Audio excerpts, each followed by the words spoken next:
So we have just had a half-hour debate about how we're going to lay the van out, and we have come to the decision we are keeping the double seat. So we figured out that if you turn the driver's seat around, it doesn't turn all the way because of the steering wheel, so it ends up at a funny skew-if angle, which probably isn't great. So we're thinking we're going to keep the driver's seat static as it is, put a swivel on this one, that way we get a double sitting area where we can sit and relax and enjoy the view and make the best use of the space and save a load of hassle. What do you think? I think it's a good idea.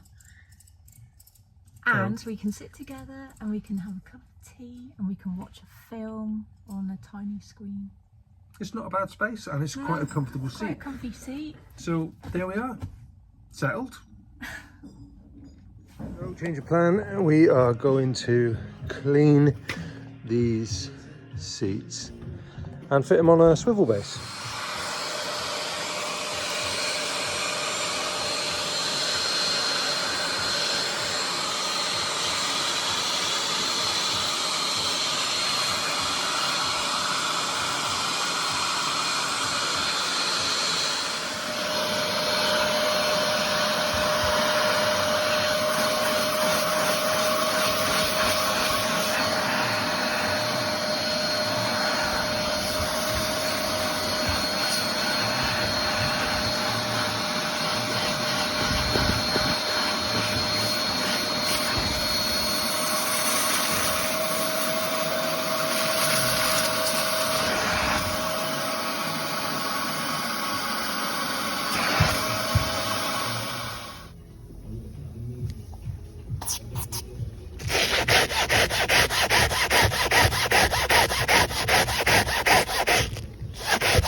Also, one of the biggest points of debate, I would say, about keeping the double seat or not, was having the walkway here between the seats, and we eventually decided that it wasn't that critical to have that walkway. As it is now, with it turned around, if I absolutely desperately needed to get into the back of the van without going outside, I could get through there, I could get through that gap easy enough, especially if I rolled the seat, reclined the driver's seat back. So it does create a gap of sorts that you can get in and out. If you're in some sort of emergency situation where you had to get from the back to the front real quick, you could do it, and you gain a hell of a lot of benefits with having the double seats. So I think all in all, it's not a bad decision to have the seats in this situation where you're using the double seats and you're using them with a swivel. So we fitted the seat and it kind of works, but when it's in the forward position, these locks won't, no matter how hard I try, they won't lock into place, they just won't turn. This one here has just started spinning and it looks like a weld's broken on the bottom of it, so not overly impressed.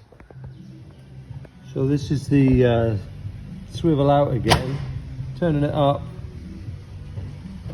You can see the weld's broken there on the bottom of this cam. So fortunately for me, I do own a garage with a welder and a cam weld, so I've welded it back together. Let's see what happens now. So there we are, that's the seat in place. I'm now going to show you what sort of job it is to twist it back around the other way. It is a bit of a faff, so you've got to weigh up the pros and cons of whether you can be arsed with it all, basically. So here goes.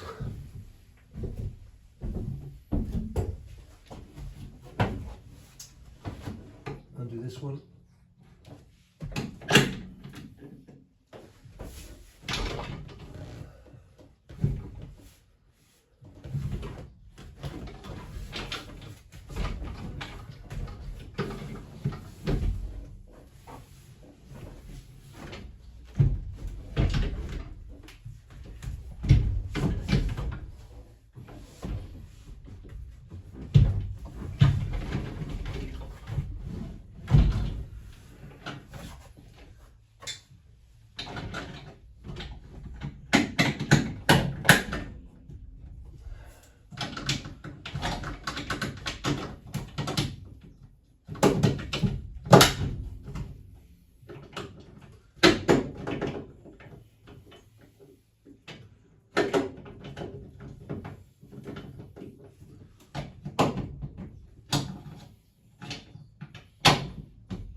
So there it is. Not a massive pain in the backside. A little bit of a faff. Getting these back in place and getting them locked in can be a bit of a pain. I guess because of regulations, manufacturing regulations. They've got to have these lock pins in. I don't know how important they are. I guess it could stop it rattling loose whilst it's in transit, so good idea to have them. These ones here, not really sure why they're so necessary. And then I've got to go around and put the pins in the front as well, but that's it, locked in place. So yeah, you need to weigh up the pros and cons of whether or not you're going to find any use out of that. I think the problem with the boxer seat is that the backrest doesn't recline.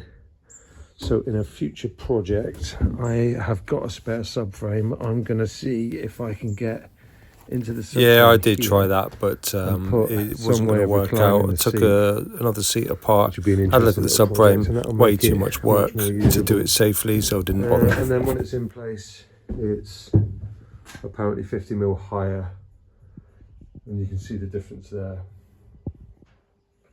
Don't see that as being an issue really. It's not as if your feet are hanging off the floor. So there it is. It's got its pros and cons for sure. So my last little adjustment that I'm going to make on the seat is I'm going to put a few spacer washers between here and here, just to make the seat lay back that little bit more. If you look at the back of the seat, that very small adjustment will make all the difference on the backrest. So let's see how that does. So to make it easier, I'm going to put a little bit of tape, put three fairly thick washers on.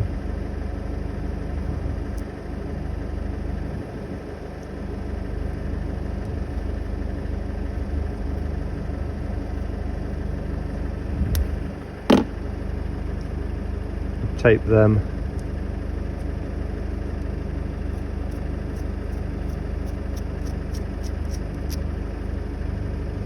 To make a spacer.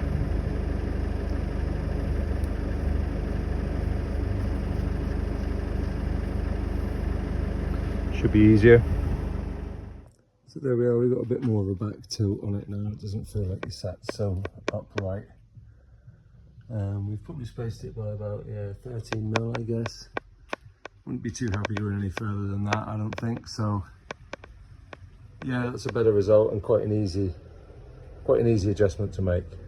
Happier with that. So that's probably about 13mm spaced now. Obviously you're going to make sure that your bolt still has a full thread on that captive nut. And now we're going to spin it around. Well, there's our swivel seat fitted. I didn't bother doing a video on it because there were quite a few videos already online on YouTube about it. It's not that tricky to do. You get a template supplied with the swivel, which gives you the area that you need to cut out, the carpet, just the plastic really. And that's all pretty well covered in the instructions and instructional videos. So I didn't bother doing anything like that. I think I'll just, I wouldn't be adding anything new to it. So now it's fitted, it's locked in place. There's a little bit of movement with it locked in place, but not enough for it ever to become an issue. The seat position is fairly upright. It does lean back slightly.